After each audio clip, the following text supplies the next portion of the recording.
Students, आज का हमारा टॉपिक है sp2 हाइब्रिडाइजेशन। एग्जाम्पल हम लेंगे BF3 को और हम देखेंगे कि sp2 हाइब्रिडाइजेशन का प्रोसेस BF3 के अंदर कैसे होता है।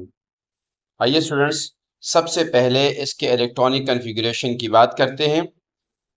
बोरान का एटॉमिक नंबर 5 होता है।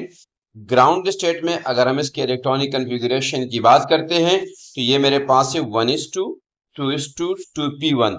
और जब यही बोरान हमारे पास एक्साइटेड स्टेट में चला जाता है तो इलेक्ट्रॉनिक कन्फिगरेशन कुछ यूं हो जाती है 1:2, 2s1, 2px1, 2py1।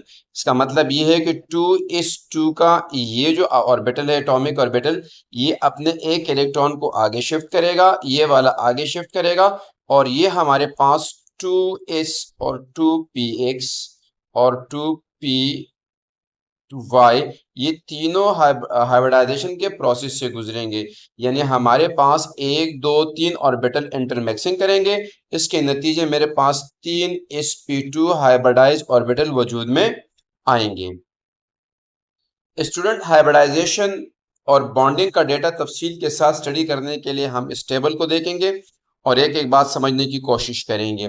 Atomic orbitals की अगर हम बात करते हैं तो मेरे पास 2s1 atomic orbital, 2px1 atomic orbital, 2py atomic orbital, ये तीनों एटॉमिक ऑर्बिटल आपस में मिक्स होते हैं। इसके नतीजे में हमारे पास sp2 हाइब्रिडाइज ऑर्बिटल एक बनता है, sp2 हाइब्रिडाइज ऑर्बिटल 2 बनते हैं, sp2 हाइब्रिडाइज ऑर्बिटल 3 बनते हैं, यानी 3 sp2 हाइब्रिडाइज ऑर्बिटल वजूद में आते हैं। यहाँ पर बॉन्डिंग का फिनोमेना अगर देखते हैं तो इसके पास है एक इलेक्ट्रॉन, sp2 के पास एक इलेक्ट्रॉन है। यहाँ पर इसके साथ जो बॉन्ड बनाएगा वो फ्लोरीन बनाएगा, यानी इसका बॉन्डिंग पार्टनर फ्लोरीन है। फ्लोरीन जाके इसके साथ बॉन्ड बनाएगा और हमारे पास ये बॉन्डेड पेयर ऑफ इलेक्ट्रॉन वजूद में आएगा। इन दोनों के दरमियान जो बॉन्ड बनेगा that is called sigma bond.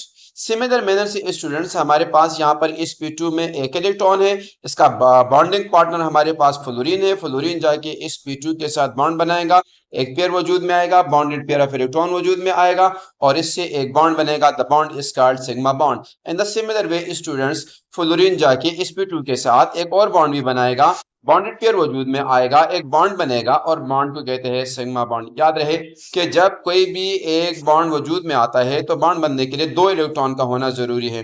Student, इस हाइब्रिडाइजेशन के दौरान हमारे पास p ऑर्बिटल का एक जो हमारे पास सब ऑर्बिटल है यानी Z2pz, ये अनहाइब्रिडाइज होता है, ये एम्प्टी होता है। यह नजर आ रहा है कि ये एम्प्टी है और इसका बॉन्डिंग पार्टनर कोई नहीं होता, ये बॉन्डिंग में हिस्सा नहीं लेगा और बॉन्ड टाइप यकीनन जब बॉन्ड में हिस्सा ही नहीं लेगा तो नो बॉन्डिंग पे ये आगे बढ़ेगा।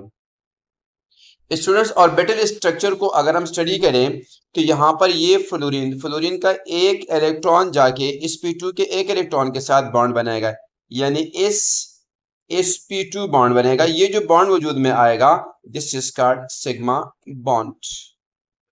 सिमिलर मैनर से स्टूडेंट्स, ये फ्लोरीन और ये हाइब्रिडाइज ऑर्बिटल sp2, ये दोनों आपस में बॉन्डिंग करेंगे, हेड ऑन बॉन्डिंग करेंगे और यहाँ पर भी इस और इस p2 बॉन्डिंग होगी, ये हमारे पास आएगा सिग्मा बॉन्ड। सिमिलर मैनर से स्टूडेंट्स, यहाँ पर ये फ्लोरीन और ये sp2 आपस में बॉन्ड करेगा तो इस और sp2 बॉन्डिंग का फिनोमेना होगा।